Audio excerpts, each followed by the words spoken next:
Jijjiiramni amajjii 2010 eegalee waggaa ja'affaasaa keessa jira. Jijjiiramni waggoota ja'a darban keessa adeemsifamaa turan hundi mijatoo hin turre. Biyya keenya keessatti kallattii hedduun qormaatni mudachuun kan hin haalamnedha. Isaan keessaas balaa uumamaa, wal-dhabdeen nam-tolchee, rakkoo humnoota hidhateen uumamanii, ulee hamaa warra gara jabeeyyii, weerara koronaa fi waraanni kutaa kaabaa biyya keenya taateewwan jijjiiramaa kan morman turanii. Gufuuwwan kunneen hundi hariiroo uummataa jallisuu, wal-qunnamtii hawaasaa addaan kutuun, miira tokkummaa uummata keenyaa mancaasuun, ka'umsa dhaabbilee hir'isuun bu'aa badaa fiduuf yaalaniiru.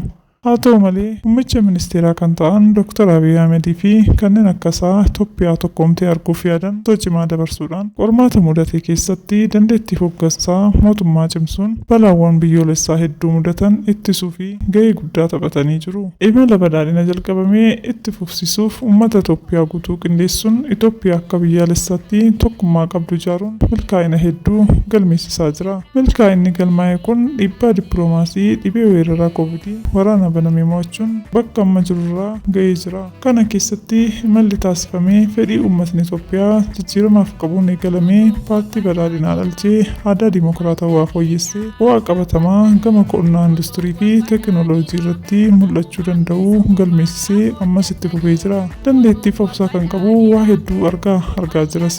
Ammallee dabalataan muummichi keenya waamicha tokko taasisaa akka jiran ni beekna. Innis daandii qulqulluu, jireenya fayyaa jechuun sochiin addaa jalqabamee jiraachuu waanuma dhaga'aa jirudha. Sochii haaraa kana wayita jalqabnu Itoophiyaanonni hundi tattaaffii magaalota hundumaaf mijaawaa ta'an uumuuf godhamu keessatti gahee isaanii akka gumaachan jechuun waamicha dabarfataniiru.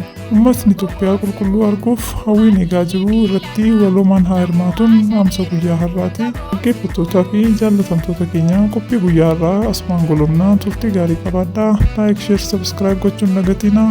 Galatoomaa.